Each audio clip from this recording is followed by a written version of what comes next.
Students, compounds of NaCl के पिछले video में आपने ये सोडियम हाइड्रोक्साइड NaOH और ब्लीचिंग पाउडर पढ़ा था। अब थर्ड आता है सोडियम बाइकार्बोनेट NaHCO3। NaHCO3 को बेकिंग सोडा भी बोलते हैं। इसको बनाने के लिए NH3 को पहले H2O में पास करा लेते हैं, फिर इसके बाद NaCl का ब्राइन सॉल्यूशन मिलाते हैं। NaCl के संतृप्त विलयन को ब्राइन कहते हैं और कार्बन डाइऑक्साइड पास कराते हैं, जिससे हमारा NaHCO3 प्लस NH4Cl प्राप्त हो जाता है। ये आपको सोडियम बाइकार्बोनेट, जिसको हम बेकिंग सोडा बोलते हैं, प्राप्त हो जाता है। इस बेकिंग सोडा को छान लेते हैं और सुखा लेते हैं। ये हमारा एक बेसिक लवण है, जल में अल्प विलेय है। इसके अगर हम गुण देखते हैं तो नंबर 1 क्रिस्टलीय पदार्थ होता है, क्रिस्टलीय पदार्थ है। नंबर 2 जल में अल्प विलेय है।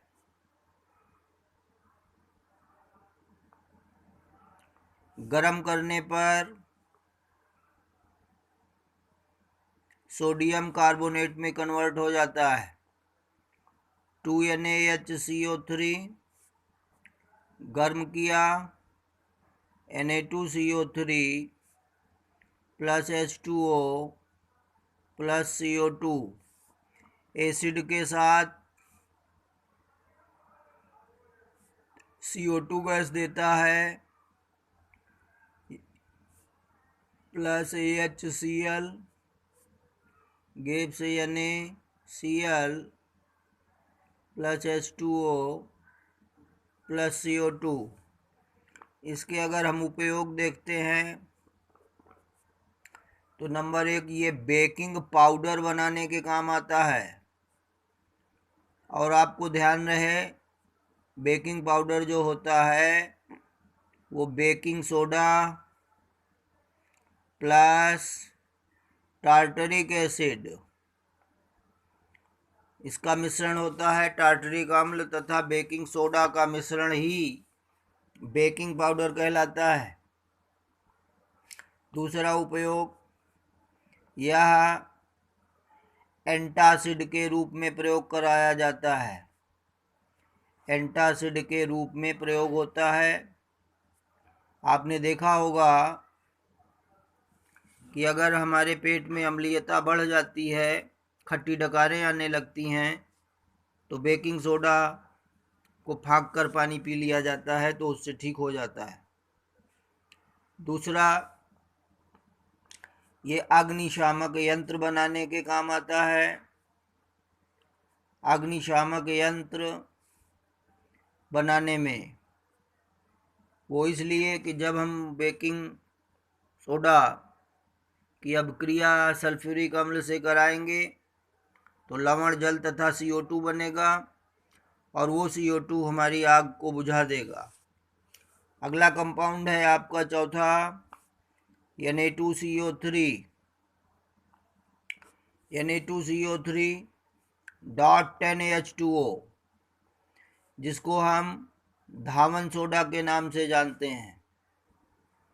ये हमारा 2NaHCO3 जो प्राप्त हुआ था उसको गर्म करा दिया, बना Na2CO3 plus H2O plus CO2। और इस Na2CO3 के साथ 10H2O के मॉलिक्यूल ऐड हो जाते हैं क्रिस्टलन जल के रूप में, और Na2CO3 डॉट 10H2O धावन सोडा के रूप में प्राप्त हो जाता है। ये भी हमारा एक बेस है, बेसिक लवण है। ये भी हमारा बड़ा महत्वपूर्ण कंपाउंड है। ये हमारा अम्लों के साथ CO2 देता है। उपयोग में हम अगर इसको देखते हैं तो कांच उद्योग में इसका प्रयोग कराया जाता है। बोरेक्स कांच बनाने में प्रयोग कराया जाता है। साबुन बनाने में प्रयोग कराया जाता है। और घरों में साफ सफाई के रूप में प्रयोग कराया जाता है।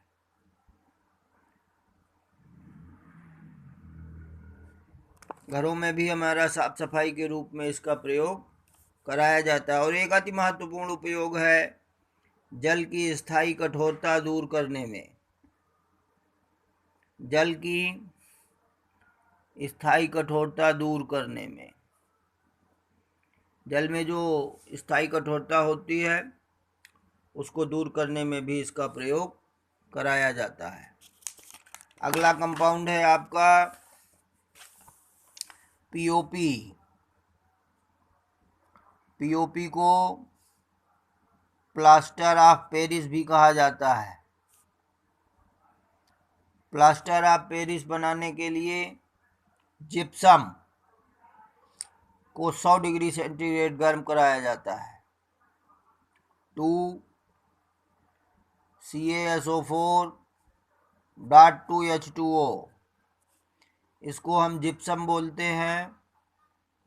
इसको अगर हम 100 डिग्री सेंटीग्रेड गर्म करा देते हैं तो CaSO4 का होल ट्वाइस .H2O, इसका अगर फार्मूला वैसे देखा जाता है तो CaSO4.12H2O पढ़ा जाता है।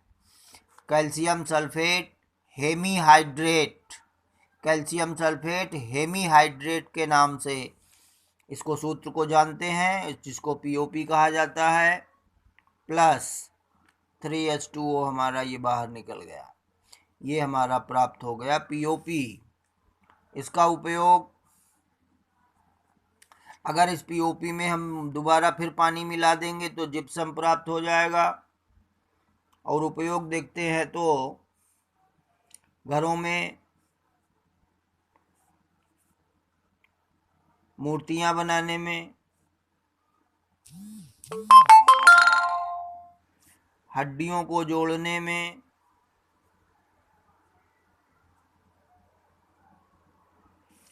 और सजावट करने में, सजावट के रूप में। घरों में जो आप कमरों में और पंखों के ऊपर छत में फूल वगैरह बनाते हैं वो पीओपी का ही बनाते हैं। इसके बाद आता है क्रिस्टलन जल। क्रिस्टलन का जल लवण की सूत्र इकाई में, लवण के सूत्र इकाई में जल के अणुओं की निश्चित संख्या क्रिस्टलन जल कहलाती है। क्रिस्टलन जल कहलाती है। एग्जाम्पल ले लेते हैं CuSO4.5H2O, इसमें क्रिस्टलन अणुओं की जनसंख्या है 5। Na2CO3.10H2O, इसमें क्रिस्टलन अणुओं की संख्या है 10।